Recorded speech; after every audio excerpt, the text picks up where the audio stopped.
ടിൻഡു തന്നെയാണ്. എന്തായാലും ടിൻഡു ആണ് എപ്പോഴും ഈ തിരക്കുകളിൽ നിന്ന് വളരെ സജീവമായി റിപ്പോർട്ട് ചെയ്യുന്നതും. രാവിലെ തിരുവനന്തപുരത്ത് ചാല മാർക്കറ്റിലാണ്. Tindu, good morning. ടിൻഡുയുടെ വൈബാണ് ഞങ്ങൾക്ക് വേണ്ടത്. ഞങ്ങളിവിടെ ഒരു വട്ടം ഇങ്ങനെ ചിരി സദ്യയൊക്കെ വിളമ്പി കഴിഞ്ഞു, ലെവലാക്കി വെച്ചിട്ടുണ്ട്. ബാക്കി ടിൻഡുവിന്റെ കൈകളിലേക്ക്.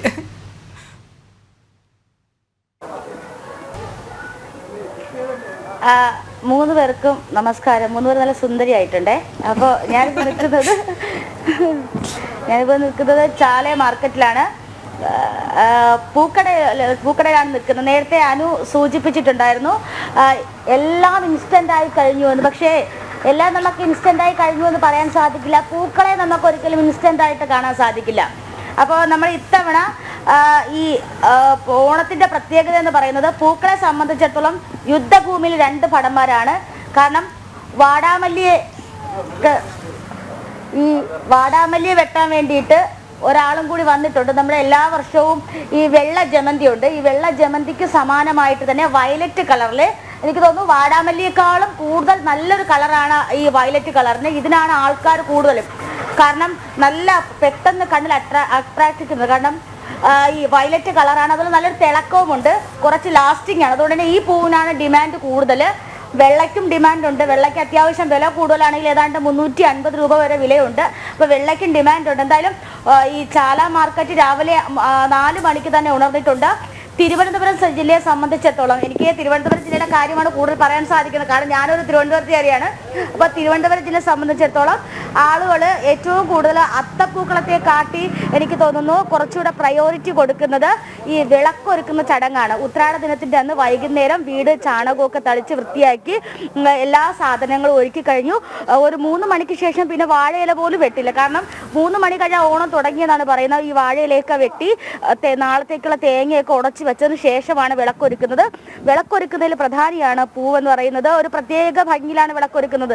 വളയമൊക്കെ കെട്ടി വെച്ച് നിറയെ പൂക്കളൊക്കെ വെച്ച് പടുക്കെ ഒരുക്കി ഗണപതി ഒരുക്കി അങ്ങനെയൊക്കെ വളരെ വ്യത്യസ്തമായ രീതിയിലാണ് തിരുവനന്തപുരം ജില്ലയിൽ ഈ വിളക്കൊഴുക്കൽ ചടങ്ങൊക്കെ ഉള്ളത്. അപ്പോൾ ഇന്ന് വൈകുന്നേരമാണ് ഉത്രാടപ്പാച്ചിൽ കഴിഞ്ഞ് ഏതാണ്ട് 5 മണിയോടുകൂടി വീട്ടിലെ വിളക്കൊഴുക്കൽ ചടങ്ങുകളെല്ലാം പൂർത്തിയാക്കും. അപ്പോൾ നമുക്ക് ഈ നാളത്തേക്കുള്ള അത്തത്തിന് വേണ്ടിയിട്ടും വൈകുന്നേരമുള്ള വിളക്കൊരുക്കൽ ചടങ്ങിന് വേണ്ടിയിട്ടും ഒക്കെയാണ് ഈ പിന്നെ പൂക്കൾ വാങ്ങാനായിട്ട് ആളുകൾ ഇവിടെ എത്തുന്നത്. ഞാനിപ്പോൾ നിൽക്കുന്നത് ഈ ചാല മാർക്കറ്റ് തുടങ്ങുന്നത്, അതായത് അകത്തേക്കുള്ള പച്ചക്കറി മാർക്കറ്റ് തുടങ്ങുന്നടുത്തുള്ള പൂ മാർക്കറ്റിനടുത്താണ് നിൽക്കുന്നത്. അപ്പോൾ വളരെ വലിയ തകൃതിയായിട്ട് കുറച്ച് നേരം മുന്നേ തന്നെ രാവിലെ തന്നെ ആൾക്കാരൊക്കെ വന്നിട്ട് പൂക്കളെ വാങ്ങിയിട്ട് പോയിട്ടുണ്ട്. ചേട്ടാ, ഏത് പൂവിനാ ഡിമാൻഡ് കൂടുതൽ? എങ്ങനെയുണ്ട് ആഘോഷമൊക്കെ? എങ്ങനെയുണ്ട് വിലയൊക്കെ പൂക്കളുടെ? അത്തത്തിനാണോ വിളക്കൊരുക്കിനാണോ? വിളക്കൊരുക്കിന് പ്രത്യേകിച്ച് ഒന്നും വാങ്ങുന്നില്ല. പിന്നീട് നോക്കാം. വിലയൊക്കെ കൂടുതലാണോ? പ്രൈസ് ഇതുവരെ പറഞ്ഞില്ല, നോക്കാം. എന്താ കൂടുതൽ വാങ്ങിയത്? എല്ലാം ജമന്തി എല്ലാം നോക്കാം.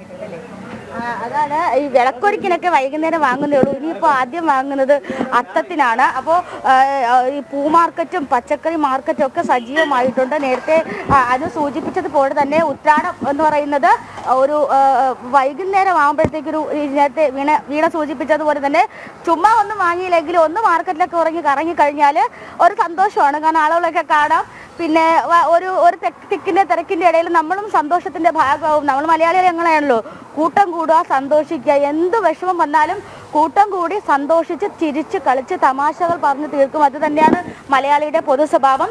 അപ്പോൾ എല്ലാ തരത്തിലുള്ള പൂക്കളും ഒരുക്കിയിട്ടുണ്ട്. ബന്ദിപ്പൂവുണ്ട്, വിവിധ തരത്തിലുള്ള റോസാപ്പൂക്കളുണ്ട്, ഈ വെൽവെറ്റ് പൂക്കളുണ്ട്, അതുപോലെ തന്നെ വാടാമല്ലി, എല്ലാ പൂക്കളും സജീവമായി തന്നെ ഇവിടെ ഒരുങ്ങിയിട്ടുണ്ട്. ഇന്ന് വൈകുന്നേരം, അതായത് ഇന്ന് വൈകുന്നേരത്തോടു കൂടിയാണ് ഇതിൻ്റെ ഒരു വിപണനത്തിൻ്റെ ഒരു തിരക്ക് അനുഭവപ്പെടുവാൻ. ഞാൻ നേരത്തെ സൂചിപ്പിച്ചതുപോലെ തന്നെ തിരുവനന്തപുരം ജില്ലയിൽ നിന്ന് എല്ലാ സ്ഥലത്തു നിന്നൊക്കെ ആളുകൾ പ്രധാനമായി എത്തുന്നത് ചാല മാർക്കറ്റിലാണ്. ചാല മാർക്കറ്റിൽ കിട്ടാത്ത ഒന്നുമില്ല എന്നാണ് നമ്മൾ തിരുവനന്തപുരംകാർ പറയുന്നത്. അപ്പോൾ അത്തരത്തിൽ എല്ലാം സജീവമായി തന്നെ ഒരുങ്ങി കഴിഞ്ഞിട്ടുണ്ട്. എനിക്ക് പിന്നിലോട്ട് പോയി കഴിഞ്ഞാൽ ഇനി നിറയെ പൂ മാർക്കറ്റാണ്. അതോടൊപ്പം തന്നെ പച്ചക്കറി മാർക്കറ്റുമുണ്ട്. അപ്പോൾ വലിയ രീതിയിലുള്ള ആഘോഷങ്ങളൊക്കെ തുടങ്ങിയിട്ടുണ്ട്. നമ്മൾ ഈ നേരത്തെ ഇതിൻ്റെ കടയിലേക്ക് പോവാം. എങ്ങനെയുണ്ട് കച്ചവടമൊക്കെ? കച്ചവടം കുഴപ്പമില്ല. തിരക്കാണ്, സംസാരിക്കാനൊക്കെ ഒരു ബുദ്ധിമുട്ടാണ്, തിരക്കാണ്. എങ്ങനെയുണ്ട് ആഘോഷമൊക്കെ? നന്നായിട്ട് പോകണം. എന്നാ പിച്ചി വാങ്ങാൻ വന്നതാണോ അതേ വീട്ടിലത്തേക്ക് പോവാൻ വന്നതാണോ എന്താ അമ്പലത്തിൽ പോകാൻ വേണ്ടി പോവാങ്ങ. നോക്കാം ഏത് വരെയായി ആ അടിപൊളി. അത്തത്തിലൊന്നും പോവാങ്ങുന്നുണ്ട്. വിലയൊക്കെ എങ്ങനെയുണ്ട്? വില ഇച്ചിരി കൂടുതലാണ്. കുഴപ്പമില്ല. നമ്മുടെ ആഘോഷമല്ലേ അല്ലേ? ആ ആഘോഷം ഓണല്ലേ. അപ്പൊ എല്ലാം ഓക്കെയാണ്. ഓക്കെയാണ്. അമ്പാലം ഓക്കെയാണ്. ഓക്കെയാണ്. ഹാപ്പിയാണ്. ഹാപ്പിയാണ്. അപ്പൊ വിലയൊക്കെ കൂടുതലാണ്, എന്നാലും കുഴപ്പമില്ല. അത്യാവശ്യമായിട്ട് നമ്മൾ സെറ്റ് ചെയ്ത് വെക്കുള്ളൂ. അപ്പൊ ആളുകളൊക്കെ ഇങ്ങനെ വന്ന് തുടങ്ങുന്നേ ഉള്ളൂ. എന്തായാലും ഒരു കുറച്ച് മണിക്കൂറുകൾ കൂടെ കഴിയുമ്പോ ഉത്രാടം പാച്ചിലൊന്ന് തുടങ്ങും. കാരണം രാവിലെ ഒരു ചെറിയ ആവേശത്തിൽ തന്നെ അടിച്ച് തിമിർക്കുകയാണോ ഇങ്ങനെ കത്തി കയറുന്ന ഒരു സമയമായിരുന്നു. അപ്പോഴാണ് നമ്മൾ ഇടപെട്ടത്.